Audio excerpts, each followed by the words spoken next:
Hi guys, I've been rained off today, so I'm going to put together a couple of small videos on some more traditional window cleaning hacks.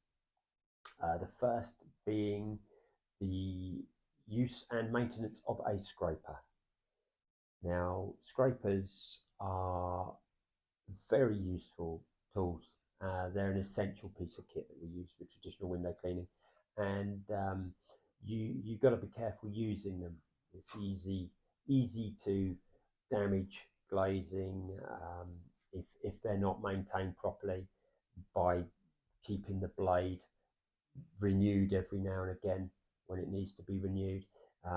If you're using the scraper on limescale removal is probably the harshest method of scraping that the scraper will go through. And even if you spray up the glazing with limescale remover, applicate it up, it still really takes its toll on the blade of the scraper. So as soon as you've used a scraper on limescale removal, you've got to change the blade.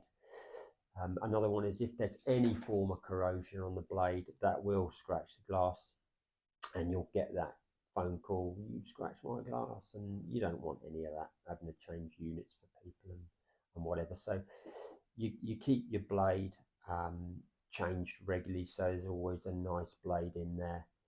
And also using the scraper, never use the scraper dry. Always use a scraper on glazing that's been, well, I call it lubricated, but wetted with soapy water. Even if you're using pure water, it possesses no lubrication properties. So it's quite harsh. So you don't really want to use a scraper where you're using pure water. You know, you need to quick dab with a soapy applicator, and then the detergent will provide the lubricant needed for the scraper to run smoothly across the glazing.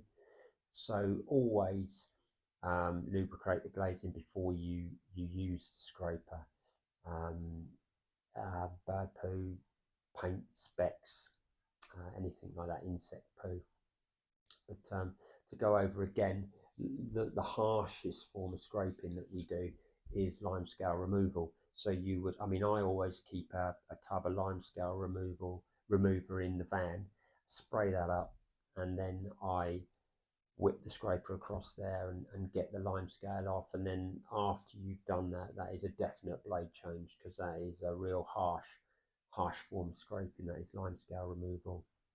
But ordinarily, with normal use, bird poo, paint spots, things like that, you can probably get about a month's use out of a scraper blade, providing it's kept dry, dried off afterwards, and it doesn't corrode. You should get a month's use out of a scraper blade. So what I'm going to do now is I'm going to show you how to change the scraper blade, because they're quite lethal things really.